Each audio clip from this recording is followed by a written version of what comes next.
வணக்கம். சேலம் அம்மாப்பேட்டை பகுதியில் தனியார் மெட்ரிகுலேஷன் பள்ளியில் 64ஆம் ஆண்டு விளையாட்டு விழா நடைபெற்றது. இந்த பள்ளியில் படித்த முன்னாள் மாணவர் தமிழ்நாடு பத்திரப்பதிவுத்துறை அமைச்சர் லோகேஷ் தமிழ்ச்செல்வன் சிறப்பு விருந்தினராக கலந்து கொண்டார். தொடர்ந்து முன்னாள் மாணவர்கள் பங்கேற்கும் கயிறு இழுக்கும் போட்டி நடைபெற்றது. இதில் அமைச்சர் லோகேஷ் தமிழ்ச்செல்வன் கலந்து கொண்டு கயிறு இழுத்தார். அப்பொழுது கயிறு திடீரென அருந்து விட்டது. இதனால் அமைச்சர் தடுமாறி கீழே விழுந்தார். தொடர்ந்து அங்கிருந்தவர்கள் அமைச்சரை கை கொடுத்து தூக்கினர். தொடர்ந்து காவல்துறையினர் பள்ளி நிர்வாகிகளிடம் கயிறு அருந்தது குறித்து விசாரணை நடத்தி வருகின்றனர். பள்ளி விளையாட்டு விழாவில் பத்திரப்பதிவுத்துறை அமைச்சர் லோகேஷ் தமிழ்ச்செல்வன் கீழே விழுந்ததால் விழாவில் பரபரப்பு ஏற்பட்டது.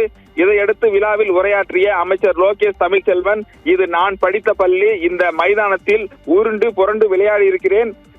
இன்றும் அதே மண்ணில் விழுந்தது எனக்கு அவமானம் அல்ல. இந்த பள்ளி வளாகத்தில் மண் மீண்டும் என்னை தொட்டு உணர்ச்சி பூர்வமாக தருணமாகவே நான் கருதுகிறேன் என்று விளக்கமாகவும் அளித்துள்ளார். இருந்த போதிலும் அமைச்சர் கயிறு இழுக்கும் போட்டியில் தடுமாறி கீழே விழுந்த சம்பவம் அந்த பகுதியில் பெரும் பதற்றத்தையும் சிறிது நேரம் பரபரப்பையும் ஏற்படுத்தியது. நிகிதா.